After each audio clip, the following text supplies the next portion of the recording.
আসসালামু আলাইকুম। অনলাইন ক্লাসের পক্ষ থেকে সবাইকে স্বাগত। অনলাইন ক্লাসের ধারাবাহিক প্রক্রিয়ায় আজকে আলোচনার বিষয় হলো ষষ্ঠ শ্রেণীর বাংলা বইয়ের ৮ পৃষ্ঠা।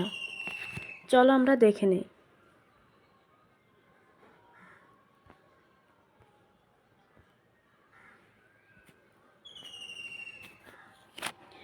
যোগাযোগ অনুশীলন। এবার দলে ভাগ হয়ে নিচের পরিস্থিতি অনুযায়ী ভূমিকা অভিনয় করো। কথোপকথনের সময় খেয়াল রাখবে মর্যাদা অনুযায়ী যেন সর্বনাম ও ক্রিয়া ব্যবহার হয়। ১. বাইরে থেকে মাত্র বাড়ি ফিরেছো। এমন সময় তোমার ছোট ভাই তোমার সাথে খেলার জন্য বায়না ধরেছে, এই নিয়ে তার সাথে কথা হচ্ছে। ২. আজ নতুন বই হাতে পেয়েছো, খবরটি তোমার দাদা অথবা নানাকে ফোন করে জানাও। ৩. তোমার চাচা টেলিফোন করে জানালেন তোমার দাদি অসুস্থ, এই নিয়ে চাচার সঙ্গে ফোন আলাপ করছো। ৪. বাসার কাছে দোকানে খাতা ও কলম কিনতে গেছো, জিনিসগুলো কেনার সময় শেষে দেখা গেল তোমার কাছে কিছু টাকা কম পড়েছে, এই নিয়ে দোকানির সাথে কথা বলছো। ৫. তোমার ক্লাসে একজন শিক্ষার্থী ভর্তি হয়েছে, তুমি তার সঙ্গে পরিচিত হচ্ছ এবং তোমাদের শিক্ষা প্রতিষ্ঠান সম্পর্কে ধারণা দিচ্ছ।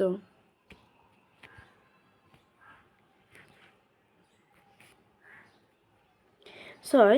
পাশের বাড়িতে জন্মদিনের অনুষ্ঠান হচ্ছে, তুমি দাওয়াত পেয়েছো, সেখানে যাওয়ার ব্যাপারে তুমি তোমার মায়ের সাথে কথা বলছো। জরুরি যোগাযোগ।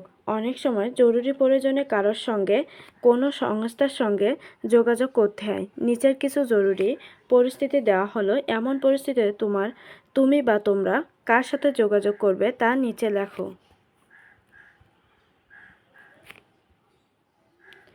জরুরি পরিস্থিতি। কার সঙ্গে যোগাযোগ করবে? ১. তোমার এলাকার কোনো বাড়িতে আগুন লেগেছে। ২. খেলার মাঠে এক বন্ধু হঠাৎ অসুস্থ হয়ে পড়েছে। ৩. ঝড়ের পরে বিদ্যুতের তার রাস্তায় পড়ে আছে। ৪. হারিয়ে যাওয়া কোনো শিশুকে খুঁজে পাওয়া গেছে। চলো আমরা নমুনা ছকের উত্তরটি দেখে আসি। আমরা নমুনা ছকের উত্তরটি দেখে নিই। জরুরি যোগাযোগ। জরুরি পরিস্থিতি ১. তোমার এলাকায় আনুষঙ্গিক দুর্ঘটনায় আগুন লেগেছে, কার সঙ্গে যোগাযোগ করবে? প্রথমে হচ্ছে ফায়ার সার্ভিস, বিকল্প স্থায়ী থানা মেম্বার, কমিশনার, মেয়র ইত্যাদি। আমি, hello fire service. Fire service. জি ফায়ার সার্ভিস, রমনা শাখা থেকে মাহতাব বলছি, আপনাকে কিভাবে সাহায্য করতে পারি? আমি রতন, মগবাজার থেকে বলছি। আমাদের পাশের বিল্ডিংয়ে আগুন লেগেছে। মাহতাব, ঠিকানা বলো। আমি ৩০১ দিলু রোড, বড় মগবাজার। মাহতাব, কতক্ষণ আগে আগুন লেগেছে? আমি ৫ মিনিট হবে। মাহতাব, কয়তলা বিল্ডিং? কোথায় মানে কয়তলা আগুন লেগেছে? আমি নিচতলায় আগুন লেগেছে, বিল্ডিং ১০ তলা। মাহতাব, যেখানে আগুন লেগেছে সেখানে গাড়ি ঢুকবে?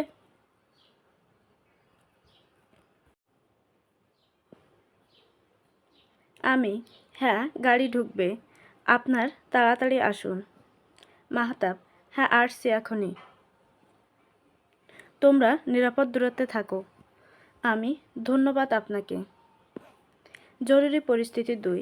খেলার মাঠে এক বন্ধু হঠাৎ অসুস্থ হয়ে পড়েছে, কার সঙ্গে যোগাযোগ করবে? প্রথমে নিকটস্থ হাসপাতালে, বিকল্প উপজেলা স্বাস্থ্য কমপ্লেক্স, নিকটস্থ ফার্মেসি, স্থায়ী চিকিৎসক ইত্যাদি। হাসপাতাল, জি হাসপাতাল। আমি খোলা মাঠ থেকে বলছি। আমরা বন্ধুরা খেলতে এসেছিলাম। খেলার মধ্যে আমার এক বন্ধু হঠাৎ অসুস্থ হয়ে পড়েছে, মনে হচ্ছে সে অজ্ঞান হয়ে গেছে। হাসপাতাল, কিভাবে এমন হলো? আমরা ক্রিকেট খেলছিলাম, একটি বল তার মাথায় লাগে, সাথে সাথে সে পড়ে যায় এবং অজ্ঞান হয়ে যায়। হাসপাতাল, মাথায় জখম হয়েছে কি? আমি হয়েছে, রক্ত পড়ছে। হাসপাতাল, মাথায় পানি ঢেলুন।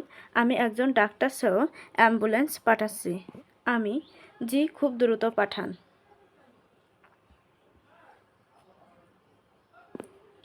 জরুরি পরিস্থিতির দিন, ঝড়ের পরে বিদ্যুতের তার রাস্তায় পড়ে আছে। দীর্ঘ সময় ধরে বিদ্যুৎ সংযোগ বিচ্ছিন্ন আছে। কার সঙ্গে যোগাযোগ করবে? প্রথমে পল্লী বিদ্যুৎ বা ওয়াপদা অফিস, বিকল্প স্থায়ী থানা, মেম্বার, চেয়ারম্যান, কমিশনার, মেয়র ইত্যাদি।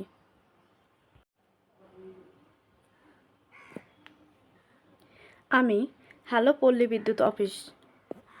পল্লী বিদ্যুৎ, জি পল্লী বিদ্যুৎ, আপনাকে কিভাবে সাহায্য করতে পারে? আমি রতন, মুরাদনগর থানার বাইরা গ্রাম থেকে বলছি। পল্লী বিদ্যুৎ, জি বলুন। আমি, গত রাতের ঝড়ের আগে থেকে আমাদের এলাকায় বিদ্যুৎ নেই। আজ সকালে বাজারে যাওয়ার সময় দেখি স্কুলের পশ্চিম পাশের রাস্তায় বিদ্যুতের তার ছিঁড়ে পড়ে আছে। আমার মনে হচ্ছে এটি খুব বিপজ্জনক। পল্লী বিদ্যুৎ, অবশ্যই এটি খুব বিপজ্জনক। এটি মেরামত করার জন্য আমি এখনই লোক পাঠাচ্ছি। আর যে স্থানের তারটি ছিঁড়ে পড়ে আছে সেখানে কেউ যেন না আসতে পারে, তার জন্য পাহারা প্রয়োজন। আপনারা লোক আসতে কতক্ষণ লাগবে? পল্লী বিদ্যুৎ, সর্বোচ্চ 20 মিনিট। ঠিক আছে, ততক্ষণ আমি পাওনা দেব, ধন্যবাদ। পরিস্থিতি 4, হারিয়ে যাওয়া কোনো শিশুকে খুঁজে পাওয়া গেছে, কার সঙ্গে যোগাযোগ করবে? প্রথমে হারিয়ে যাওয়া শিশুর পরিবারের সদস্যদের সঙ্গে, বিকল্প স্থানীয় থানা, মেম্বার, চেয়ারম্যান, কমিশনার ইত্যাদি। আমি, হ্যালো মুরাদনগর থানা, জি মুরাদনগর থানা, আপনাকে কিভাবে সহায়তা করতে পারি? আমি মুরাদ বলছি, বাইরা থেকে। আজ আমি স্কুল থেকে বাড়ি আসার পথে রাস্তায় একটি শিশুকে কাঁদতে দেখি। কাছে গিয়ে জানতে চাই কি হয়েছে। পরে জানতে পারলাম শিশুটি হারিয়ে গেছে। তার নাম শুভ, বাড়ি কোথায় বলতে পারে না। বাবা নাম বলেছে আব্দুর রহিম, এর বেশি কিছু বলছে না, শুধু মা মা বলে কাঁদছে। ছেলেটিকে আমি আপনাদের বাড়িতে নিয়ে এসেছি, সে এখন আমাদের জিম্মায় আছে। থানা, ঠিক আছে, ছেলেটিকে তোমাদের কাছে রেখো, আমরা খোঁজখবর নিচ্ছি, খুব দ্রুতই তোমার সাথে যোগাযোগ করব। ধন্যবাদ সবাইকে সাথে থাকার জন্য। পরবর্তী ক্লাস দেখার জন্য আমন্ত্রণ রইল।